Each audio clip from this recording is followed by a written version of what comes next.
En fait, on va prendre la direction de la Libye, puisque la confusion iranienne, précisément depuis hier, après l'arrestation non confirmée d'un des fils de Mouammar Kadhafi. Il s'appelle Moatassim Kadhafi. La situation, on le sait, elle est toujours très électrique autour de Sirte. On va y revenir, Harold. Mais ce fils de Kadhafi, qui est-il? Est-ce qu'on en sait plus sur cette arrestation? On sait pas mal de choses sur lui. Il a 36 ans, c'est le 4e fils. Il a été bombardé colonel et il est à la tête d'une force militaire pour lui tout spécialement. Et c'est lui qui a été envoyé au front plusieurs fois pour défendre plusieurs villes. Entre parenthèses, c'est un alcoolique et une fois, il a même dirigé les chars contre le palais de son père. Donc il y a comme une ambiguïté. A-t-il essayé de faire un jour un coup d'État ou était-ce l'alcool?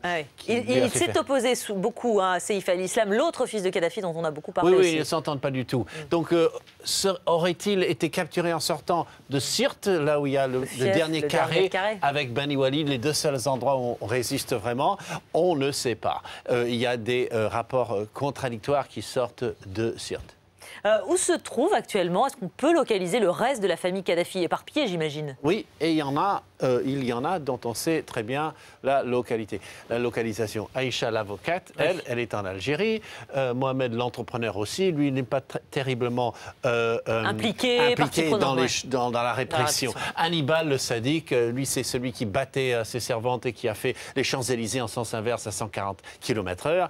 Et au Niger, nous avons Sadi, le footballeur au Niger. Et puis, dernier petit point sur les introuvables. Les introuvables, ce sont donc évidemment Saïf al-Islam, le communicant qu'on a vu partout, un jeune commando et un autre jeune dont on ne sait presque rien.